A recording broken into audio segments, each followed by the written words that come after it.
this water. Woo!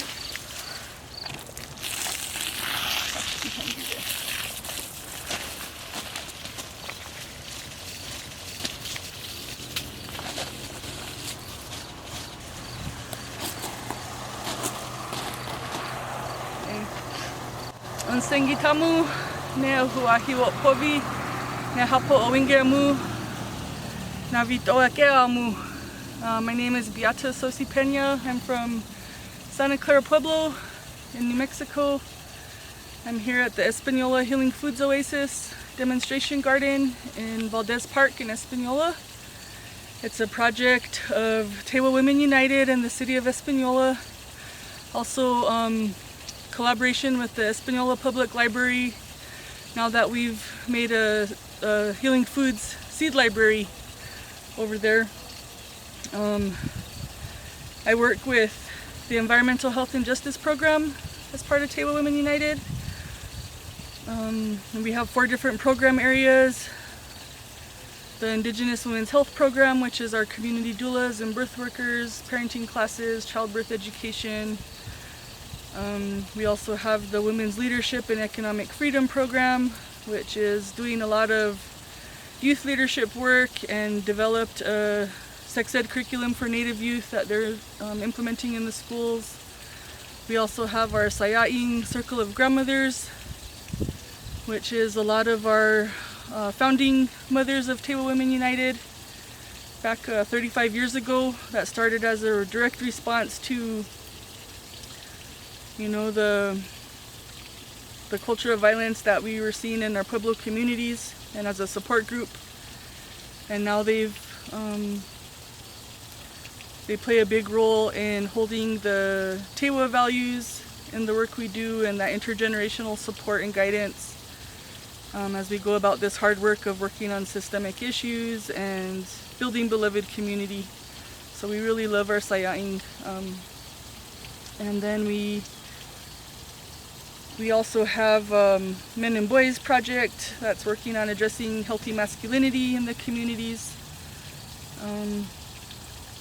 So my background is as an educator, doing home visiting programs as a developmental specialist, and I kind of switched into environmental justice work as a result of the realities of living adjacent to a nuclear weapons production facility, and kind of got called into this work. And so it's a different form of education. It's community education, and a lot of these issues we have to really have that self-determination to educate ourselves, and because we're not going to learn these things in the institutions that are benefiting from us not knowing these things. So it's an important time to be really critical of the way we're raising up our children. We need to work for our communities to have a greater consciousness because we're facing a lot of really crucial, urgent issues in these days. I'm also a community doula, which is a GIV Kagindi, helper of the mother. And I've been doing that. I took the doula training at Tewa Women United a couple years ago, and so I've been really enjoying having birth work as a balance to the kind of hard, often disempowering work of advocating for justice in the world we live in. So all of these issues intersect. Even here at the garden, some of our first input that we got on what to plant and what to put here was from our birth workers in the community. And when we think about cultivating a culture of peace, it really does matter how our children are brought into the world, how families are supported, and that we continue that support into elderhood, and really see the gifts and strengths that everybody can bring when it comes to doing this work of ensuring that future generations have what they need to keep going strong. So this is the 5th year we've been working on this garden, and it's keep adding a little bit more to it every year. It's going to be an ongoing project. It wasn't done in the kind of traditional or mainstream landscaping kind of approach. It was really done from a grassroots collaborative approach, and really done off of building off of these values of place, off our teachings around water and our avanyu, our respect for water and the rivers and the water cycle. It comes off of a respect for having that freedom to share knowledge with all of our indigenous nations, wherever they come from, and indigenous peoples. And there's just a lot of multicultural prayer and ceremony that's already happened here, a space for people to learn in an outdoor setting, to share what they know in an outdoor setting. It's also become a memorial space where sponsors are now, we're putting memorial plaques up for people we've lost in the community.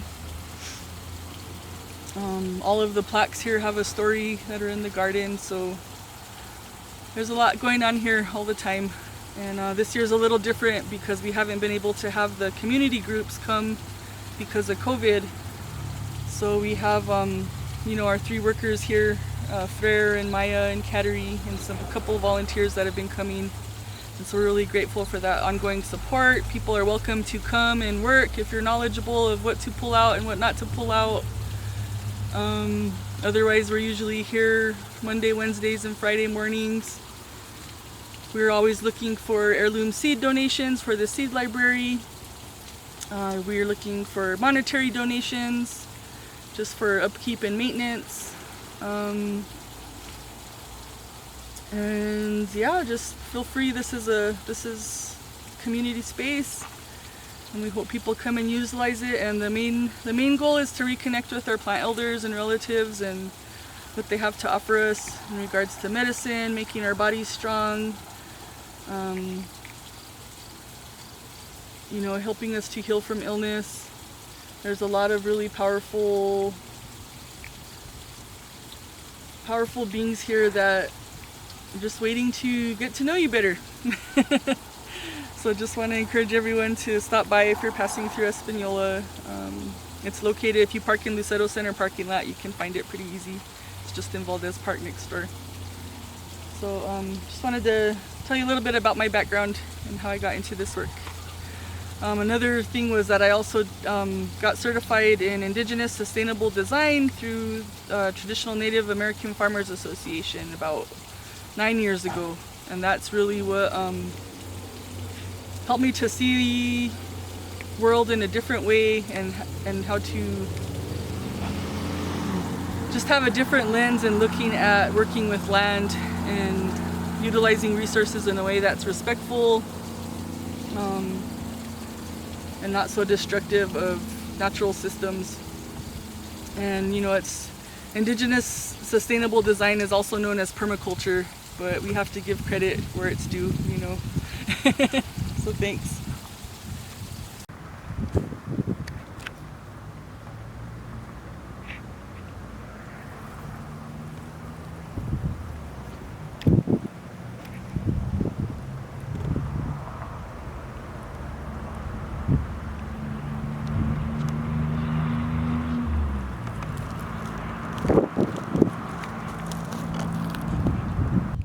So right here we have this was about maybe phase 4 of the garden, and this is we got a grant from the U.S. Fish and Wildlife Service to make it a pollinator habitat.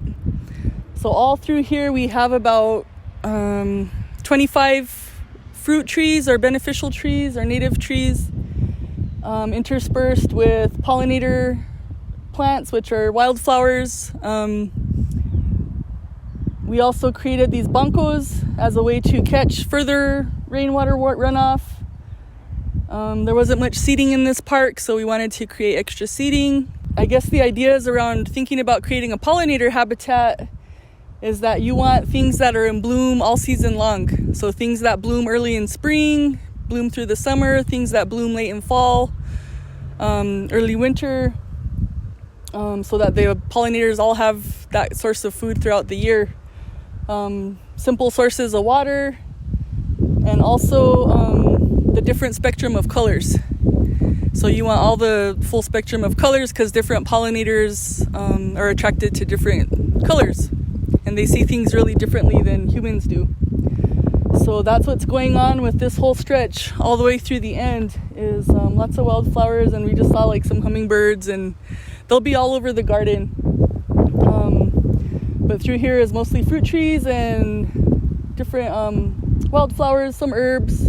Here's some white yarrow, which we actually got requests from the birth workers in the community to plant yarrow because of its use in stopping hemorrhaging, heavy blood bleeding.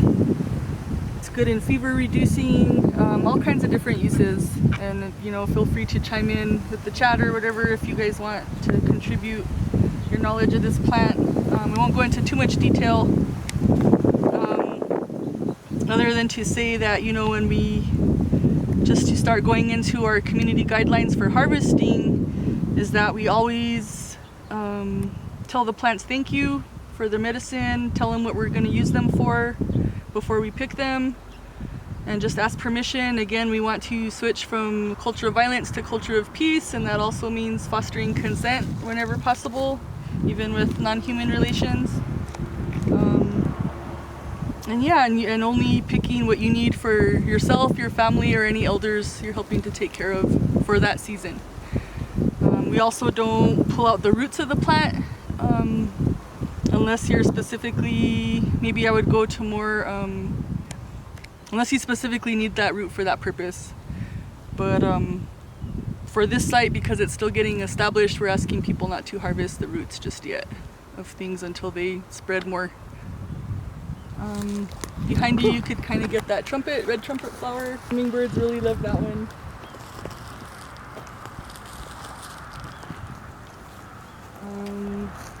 So that's the trumpet flower. This is some wildflowers. This is the New Mexican sunflower, Mexican hat. Behind us is California poppy. Here's some more yarrow, but it's red. They say the white has the most powerful medicinal properties, but all of it is useful.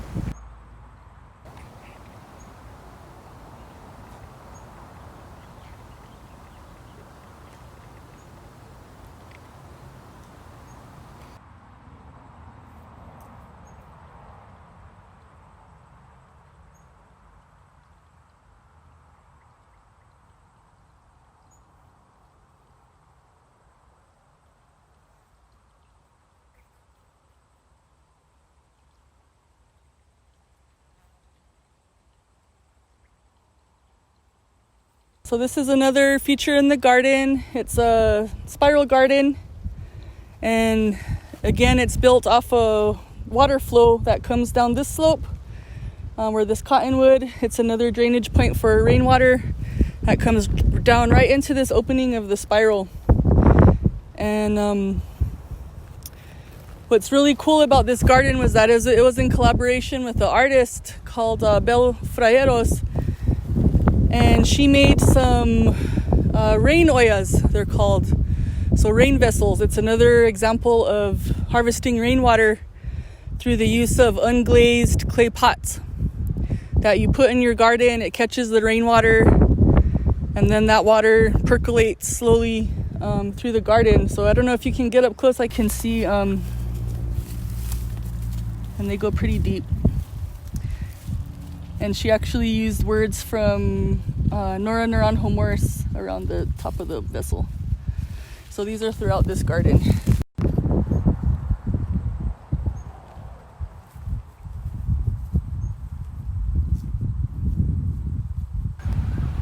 This year I just put in a lot of seed in the spiral. It was during the quarantine, so we had didn't have a lot of access to plants.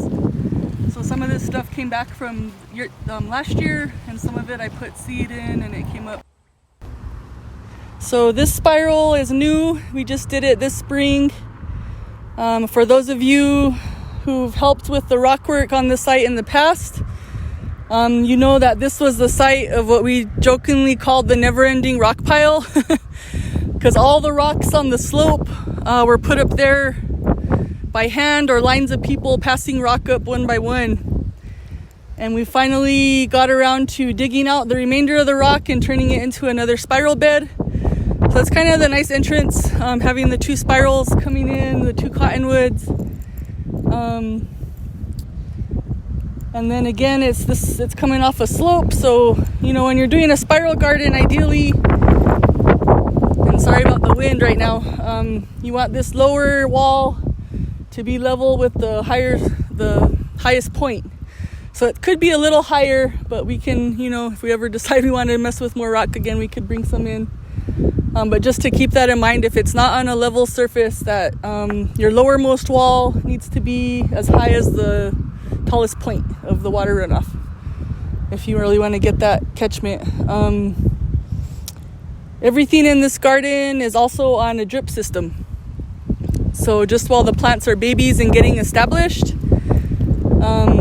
it's important that we have that. And yes, a lot of this is based off of indigenous knowledge, but we also believe that using Western technology and indigenous knowledge together is really ideal for the rapid, urgent solutions that we need to find today, to really get these things going.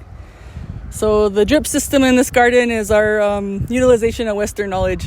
And again, you know, from a justice perspective, it's not that one is better than the other. It's not that science versus indigenous science is better than the other. They're both equally important. But it's just that right now in these times, they're not in balance. And there really isn't that equity when it comes to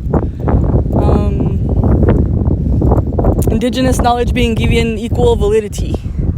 So I guess that's what has to get solved with using both. But yeah, there's so much that we could do, and again, sharing that collective knowledge no matter what culture or background you come from.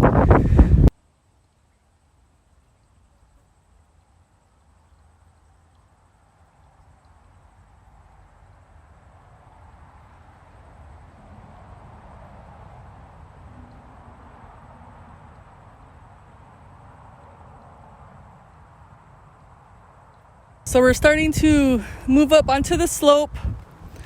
What's really cool about this garden is everything is edible, medicinal, herbal, a good companion plant, a soil builder, either spreading that native grasses to hold erosion. And all plants have those benefits. All plants have a purpose, even the weeds. We got like the ragweed and the goat heads that we're always pulling out, but even those, if you wanted to make medicine out of them, you could. So a lot of this stuff is just seed that has been growing on its own and comes back every year. We have these rock berms, which are helping to catch water coming down the slope. There's also a layer of geoju and seed. We did put seed underneath this so that the plants could start to come through the rocks. So everything is seeded or transplanted. And it's just good to know that because it's in a public park, part of the design was we wanted everyone to feel confident that if they found a berry, if they found a fruit, that they know they could eat it, even if they weren't sure on possible ID. So if the kids are running around, you don't have to worry about like, oh, is that poison or not? Everything's edible. So we wanted to really reconnect people with those traditional foods that were wild, that are grown in nature, to remember those plants and just expand our knowledge of food systems and how we can tap into those. And, you know, traditionally, we didn't just grow our food with fields and irrigation. Yes, we did that, but we also took care of places where wild foods grew. And again, that's part of that interdependent relationship that humans have with their environment as indigenous people. And so we knew the places where, the currants grew, or the wild spinach, or the tsimaha, or the berries, and would take care of those places and maybe help them get a little bit extra water, or go and pick those foods for the elders who couldn't really go and gather anymore, and so the plants, they get to know a people over time, and they really love us and want to be near us. And you'll see that when you go to a place and there's some plants that you really just get intimate with in a sense, of how you get to know them. And through the teachings I was taught, they say if you can know 6 plants really well, that you're an expert on at least six natural plants, you'll be able to survive. So in this garden, we have probably over 250 varieties that you could learn about. We're still in the process of labeling them in 3 different languages. So again, it's this outdoor community education space. We also, every year, we're harvesting the seeds from these plants. So you can see, this is the bee plant, Rocky Mountain bee plant. This was traditionally a food. You can cook it and eat it, boil it and eat it. It's a great pollinator plant, and our potters used to make also a black paint out of this. If you boil it down, it makes these little black cakes that you use like watercolors. So this is, a plant we've been in relation with a long time. Pollinators love it, and so I like it just for that reason. But yeah, it's super nutritious.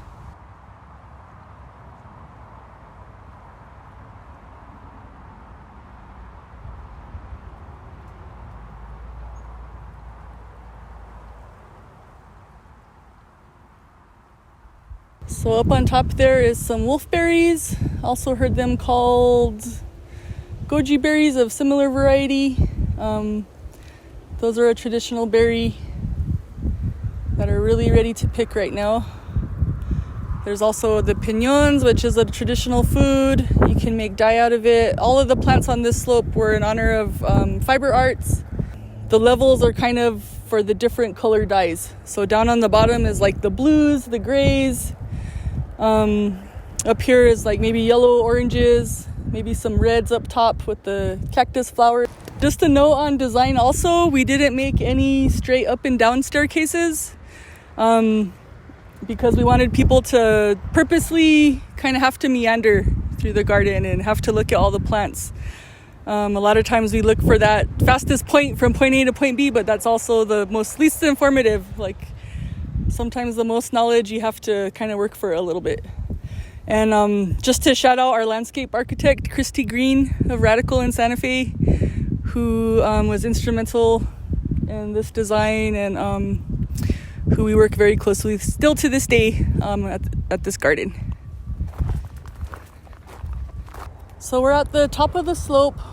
This is pretty much our phase 1 area, and we came up here because this is the whole design of the Healing Foods Oasis is based off of our deep love and respect for water as a desert people.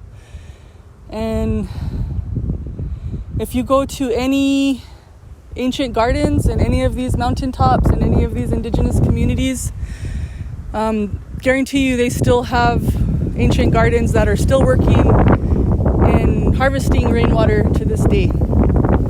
So if you go to these gardens, you'll see the same kind of rock work, the same kind of contour building and farming, and really just having a broad knowledge of the landscape and how water flows and where it flows, and realizing that you need that extra little to do that work of building these rock water harvesting.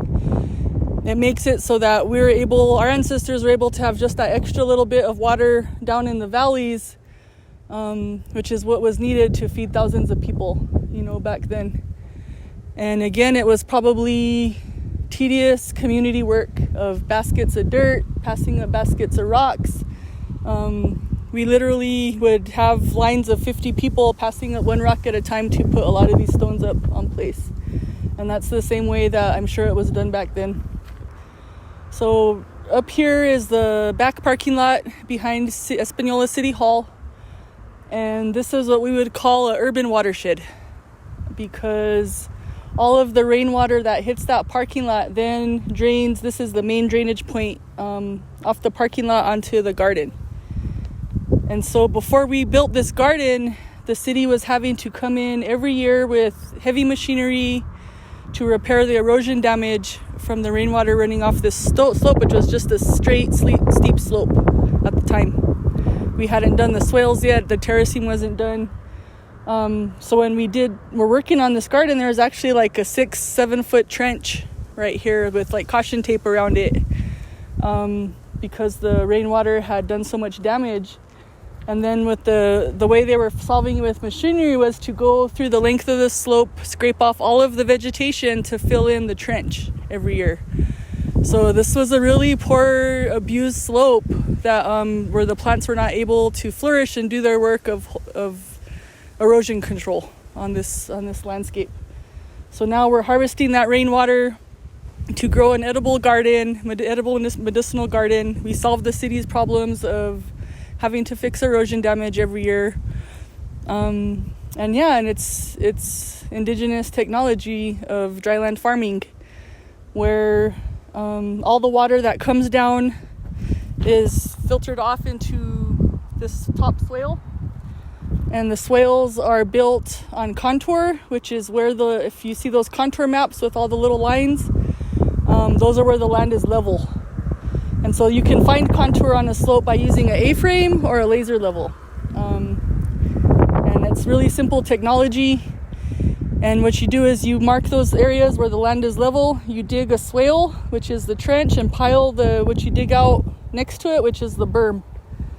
And then you plant in that swale. And that's how you're using that rainwater to grow things. So the whole garden, this is made up of 1, 2, 3, 4, 5 swales going all the way down. So water that is caught on this top swale percolates down to the fruit trees, even at the bottom. So, and then if there's any overflow, it will go to there's drainage points to go to the next level. So up here is where we've also done myco and bioremediation work, because before we started, we also did soil sampling to make sure there wasn't any contamination issues of concern. But again, the state and federal standards of cleanup or a clean environment are not my standards. They might not protect my body type or cultural way of life or my children, based on state standards of, well, they say it's clean. But yeah, they said there wasn't any heavy metals or anything, but we still want to be careful. So, when you see a rain event in a parking lot and you see the rain puddles and they have the little rainbow slicks, and that's just from like oil drips from cars and things like that. So parking lot water isn't the cleanest water. And so we were aware of that and designing this top level as like a remediation layer for the garden. So part of the plan in the works is to have a row of sunflowers and amaranth, which help to pull toxins out of the soil or heavy metals from the soil. And also we've had a couple of myco remediation workshops with another artist named Caitlin Bryson, who's done amazing work along with the work of building off the work of Peter McCoy. So myco remediation is using mycelium and fungus to help clean contaminants from the soil. And so we had one workshop with youth when doing community education around a chromium plume at Los Alamos National Labs that's in our aquifer, where we were trying to get the community to advocate for using these techniques to do cleanup at contaminated sites there. And so part of that workshop is we showed people how to make mycelium bricks, and we researched that oyster mushrooms are the best at cleaning up things from oil and gas. And so oil spills and things like that, oyster mushrooms work the best at. They basically eat it, and the only waste you have is the fruiting body, which is the mushroom itself. So it's a lot easier to get rid of a barrel of mushrooms than it is to remove tons and tons of soil that's contaminated. And so we really need to start looking at these natural technologies when it comes to cleanup of pollution or things like that. So We inoculated the mycelium bricks. Folks took them home, grew them for a month, and then later on we had another workshop.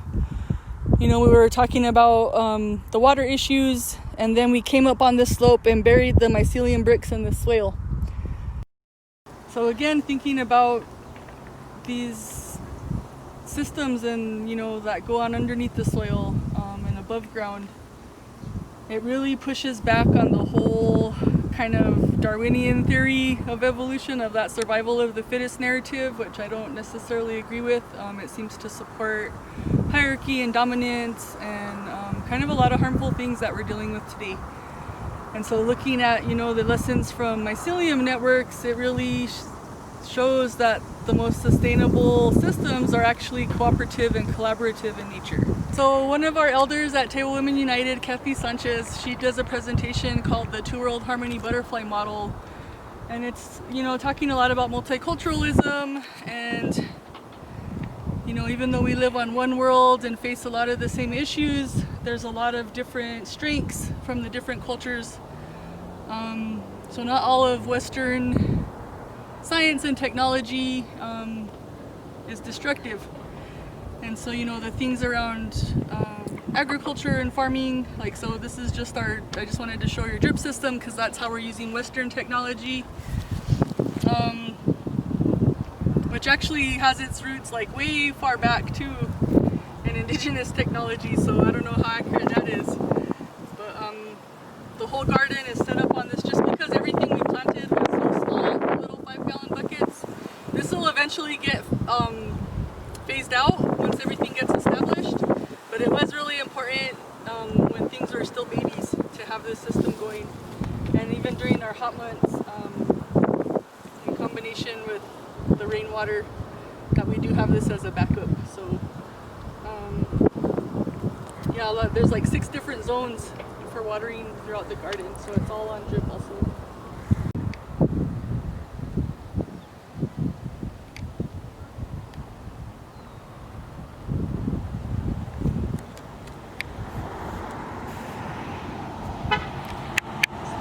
Northern side of the Healing Foods Oasis. This is our Amaranth Beds, and we've been really blessed to work with farmers from Guatemala in Rabinal, with the Quechua Madre Tierra Association, and also with the Garden's Edge in Albuquerque, who we've been in relations with for 11 years now also, and working to rematriate this really beautiful plant and relative of the amaranth. And it's also talking about justice issues and the importance of how our food and seed sovereignty came to be in this place. It was through a lot of relations with our southern indigenous relatives. So it's very problematic to have militarized borders when it comes to our food and seed sovereignty. And then that relations of trading seed, trading knowledge, trading medicine, sharing in ceremony with our relatives from the south is hindered, or even to this point where it's violent, as a result of the immigration policing and militarization of our borders. And so this plant is a beautiful example of what's possible to just feed the world, to solve so much malnutrition problems in the world. It's what's also known as superfood. It contains all the complete proteins, complex B vitamins, super good for mental health and brain function. You can eat the whole plant, but it's mostly grown for its grain, which can be roasted and eaten that way, or once it's roasted, ground into a flour and drunk as an atole or a flour substitute.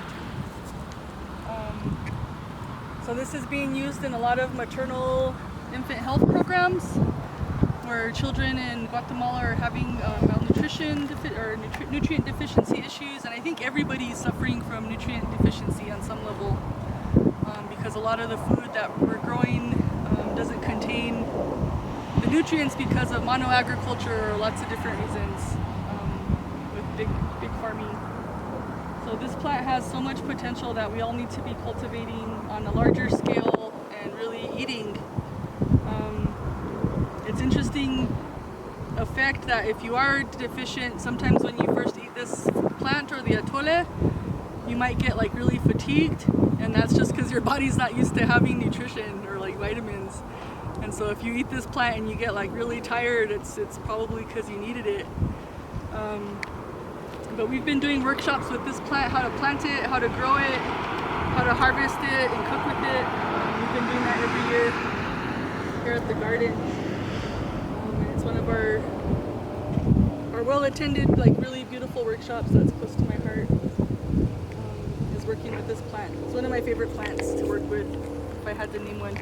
So, you know, even though this garden is a perennial garden, we do have these beds where that have some annual foods that we are planting here and there. So it is teaching about both annuals and perennial plants.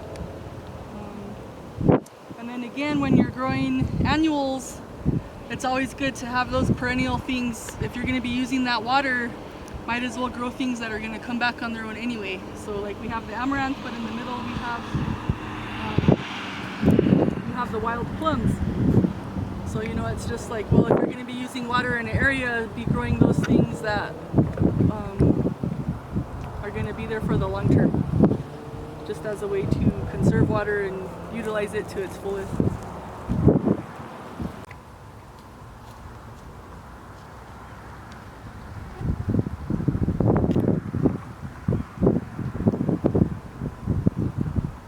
So this is our relative Yerba Mansa.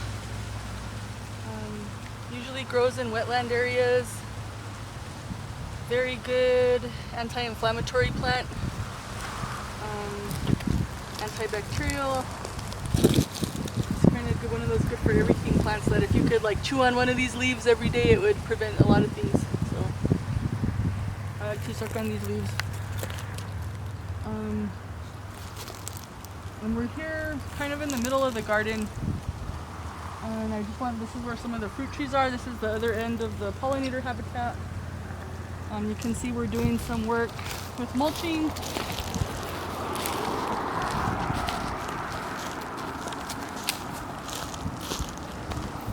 Where a lot of these pathways and things we did put a layer of thick cardboard underneath the mulch and the pathways as an alternative to the black plastic that usually goes under paths, because the cardboard just turns into dirt and it's a good organic form of weed suppression.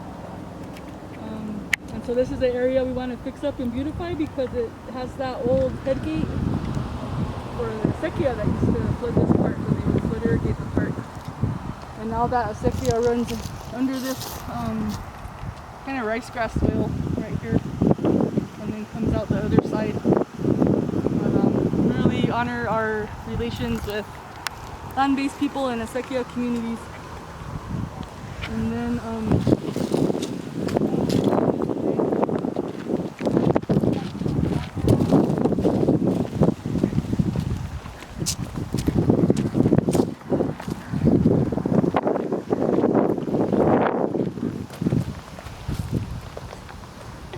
so all of our fruit trees are planted in what we call a fruit tree guild. And so what that means is that you have the fruit tree, but then surrounding it are beneficial plants that help the tree grow. And again, it's more of that cooperative, collaborative systems of building community, where some of the plants might have a big taproot, like these guys, which keep the soil loose. They might attract pollinators for the tree. They might attract beneficial insects or for pest control. Maybe they will are nitrogen fixing plants that help to give the tree food. And so that's called a guild, or also with the Three Sisters model, a milpa, but with a fruit tree. So there's a lot of different ways you can look at companion planting, and again, it's a lesson to people that we were never meant to go through life alone. We're always meant to be in community with each other. You never see a plant growing by itself. It's always in relation to other plants and features in stone. Stone is also alive and holds great energy. A lot of the slope, there's a lot of stonework. And so even on this middle slope, I was talking about our relations with our southern indigenous relatives.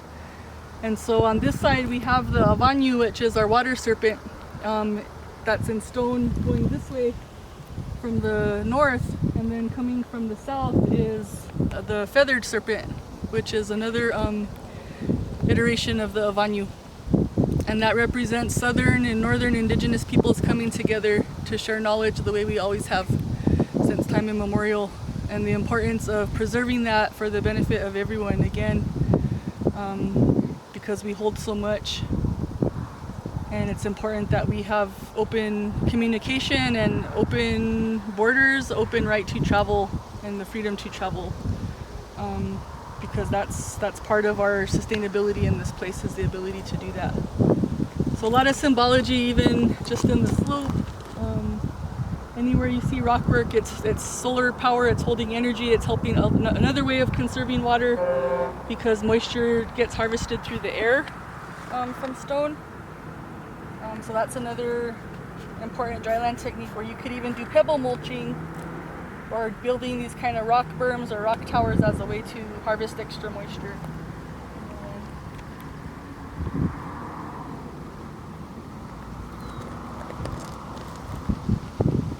Some more annual beds of like tomatoes and squash and corn and peppers that we planted this year.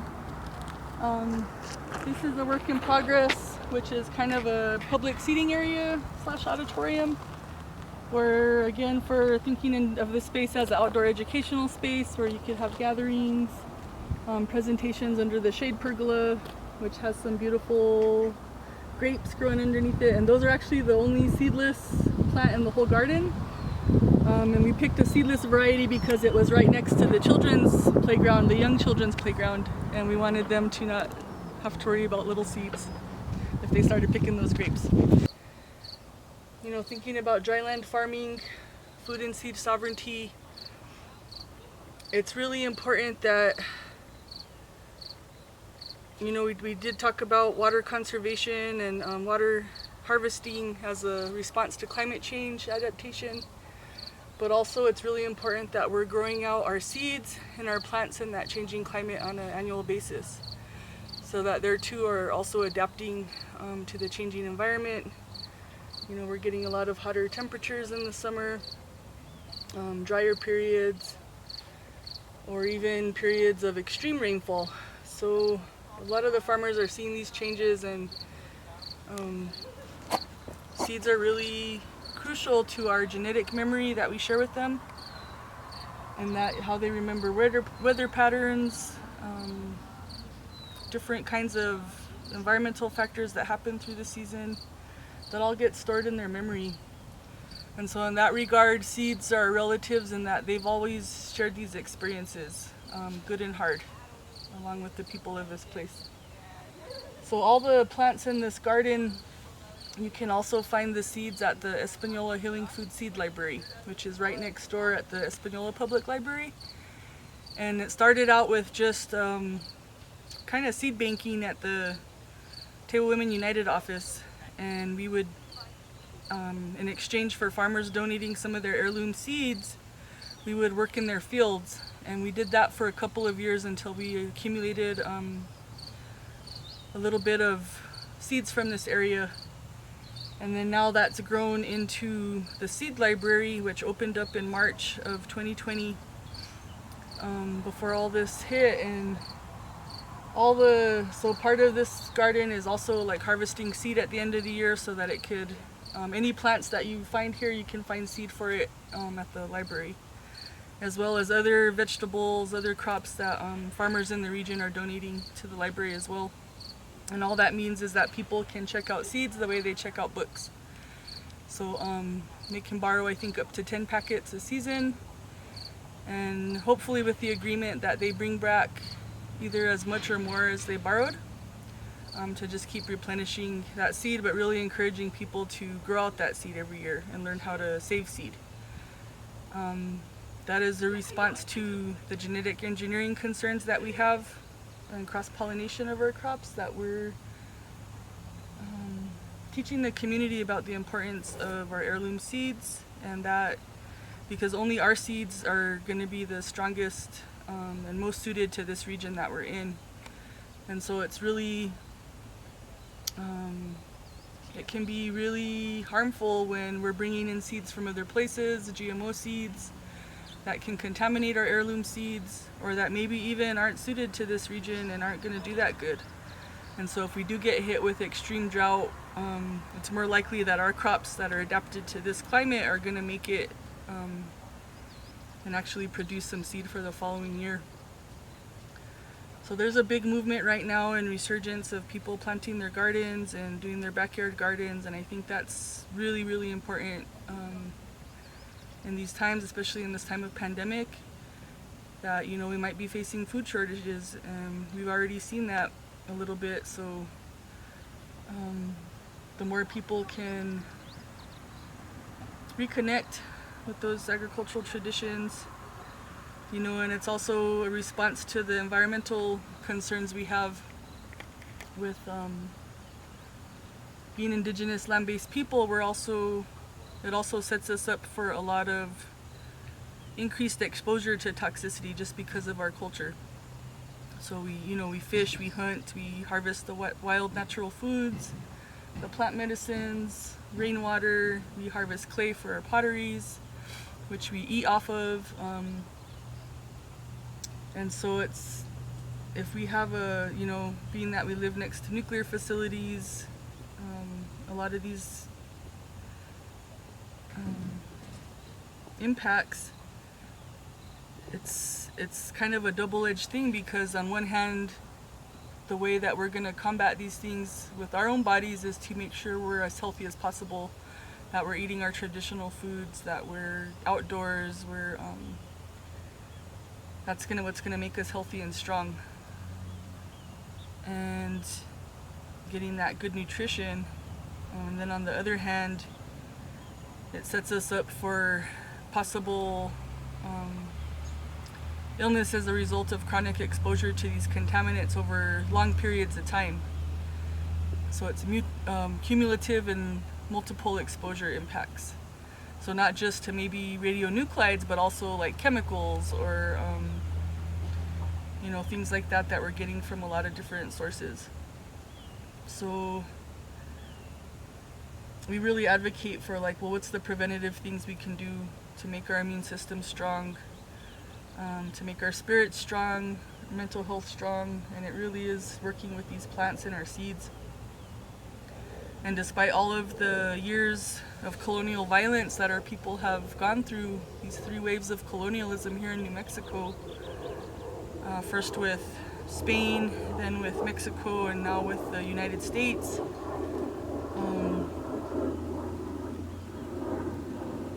our ancestors made sure to pass on this knowledge of seeds and agriculture to the people as the most important thing that we know how to do. So we have a big responsibility to carry that on, just for the well-being of everybody, and as a really good form of resilience and resistance, to keep passing on these things they've been trying to take away from us. And it's always been going on. We've always maintained these traditions. It's nothing new that's been happening here in the valley, but it needs to happen on a larger scale with families, and as a result of a lot of issues also that are more economic, where people aren't able to maybe work their family land as much as they used to in the past. But despite any kind of political differences, I think it's one thing all people can unite around is protection of land and water, seeds, and everything that benefits those healthy systems. Because that's ultimately what gives us our freedom, is our ability to feed ourselves.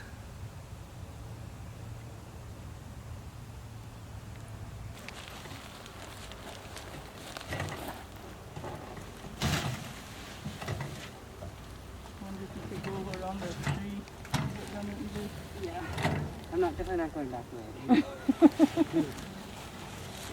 Careful, there's a branch getting my arm right there. Right there.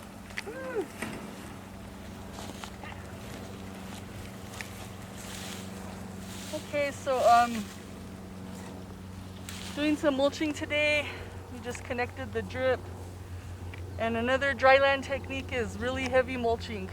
So this is a free resource you can get from lumber yards.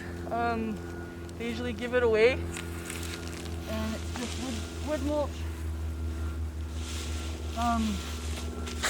And everywhere in the garden we have it about at least a foot thick around the plants. And that's to hold in moisture. It acts as a sponge for the roots to grow around.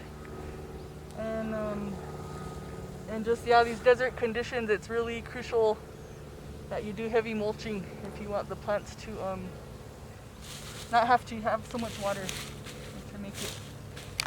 And when you do mulch, you don't want to cover too much around. You want to leave a little bit of breathing room around the plant, but everywhere else around it. And then it also helps with weed suppression. So you're not having to go through and pull out the weeds a lot.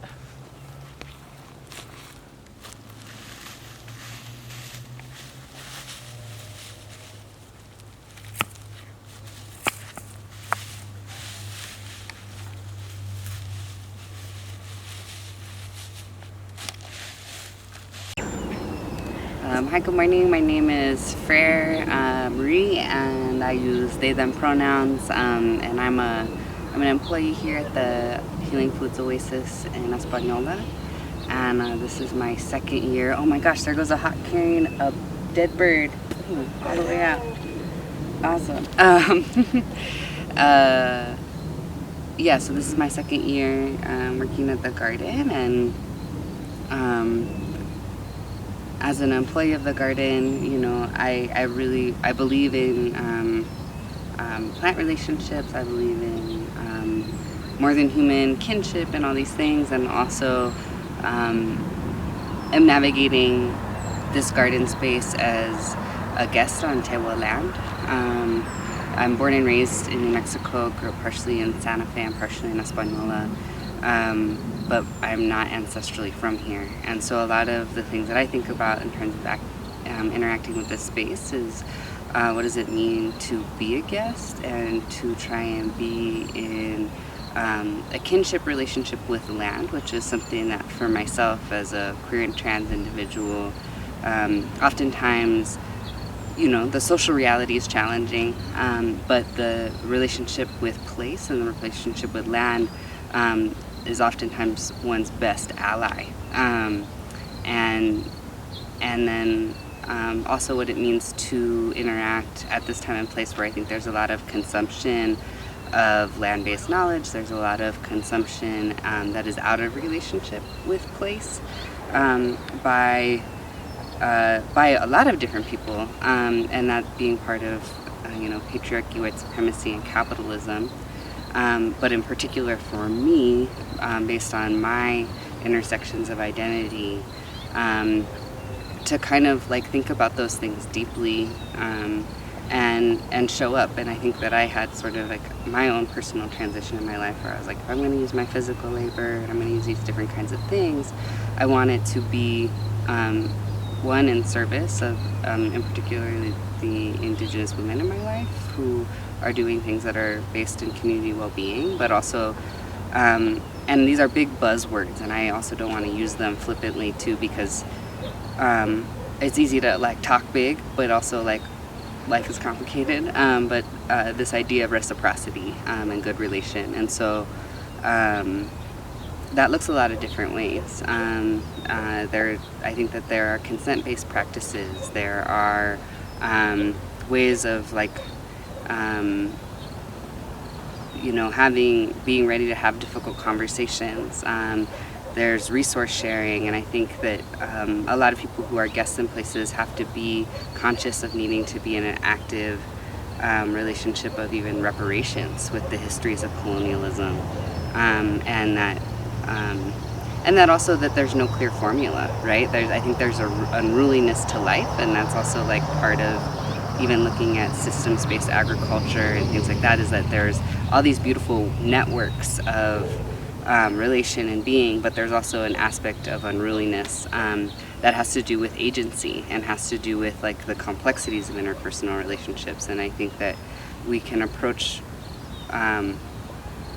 place and land as a teacher in that way, and also that we have to really look at what is sharing versus appropriation, especially when the power dynamics are what they are given colonization and given the political realities that we live. And so there's no formula for that. That's really based in the dynamicism of being in relation. So there's just like a lot that goes into it, but at the end of the day, it's easy to like talk big and romanticize about that. And we're in a garden in Española, and it's dry and it's hot, and it's not romantic. It's like, some days it's like really hot and boring, and some days it's like really great, and it's where you want to be. And I think that not romanticizing, but also investing in like the, I don't know, just the part of showing up is, I think, a really big part of all of this, especially when it comes to things that can be seen as cultural knowledge or interpersonal knowledge. It's really easy to place things on pedestals and romanticize, but the day-to-day is pretty not romantic.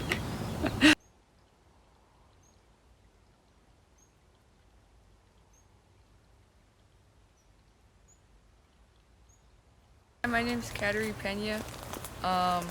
This is gonna be like my second summer working at the Healing Foods Oasis, and I guess one thing about this place is there's a lot of like berries that you can eat here. It's one of like my favorite things. There's like strawberries, blackberries, and all kinds of stuff. So.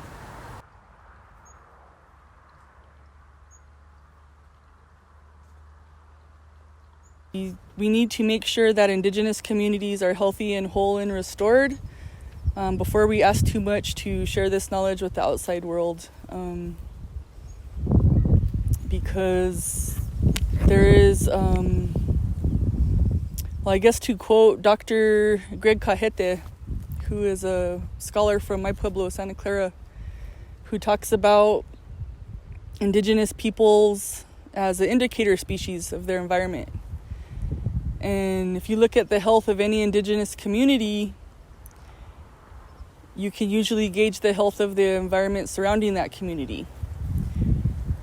And so the statistics for Indigenous nations, reservations, even in urban areas of Indigenous Black people of color communities, the health stats are not great. And that's a direct result of colonization and that intentional forced removal of the peoples from the land. Because we have a way of, we meaning Indigenous peoples have a way of stewarding, of caregiving our land-based relations to take care of them in perpetuity. And that, Creator planted us in these places for a reason. And, now, instead of us managing these lands, we have the Bureau of Land Management, we have national parks, we have National Forest Service. These are all kind of took over that caregiving. And as a result, we now have massive public lands being auctioned off for fracking and oil and gas leases, rampant forest fires, these kind of things that we were really good at. But also, we were never meant to be siloed from our environment. We're a living part of our ecosystems, an integral part of our ecosystems. And when you separated us from that environment through colonization, that also put the decline of these natural systems and started that process. So I hope that's clear, and we can, I'm happy to answer any more questions about that, but just to elaborate more on what I mean by, the importance of these movements for land back with Indigenous people, the importance of restoring Indigenous communities with what was stolen over time. This could only serve to benefit everybody. When we start to center Indigenous people, Indigenous pregnant women and pregnant people, if they're protected, everybody is protected just by default. So really want to ask everyone to advocate in that way and to really look at our decisions, our policies, our relation building, center Indigenous peoples, and it's what needs to happen right now.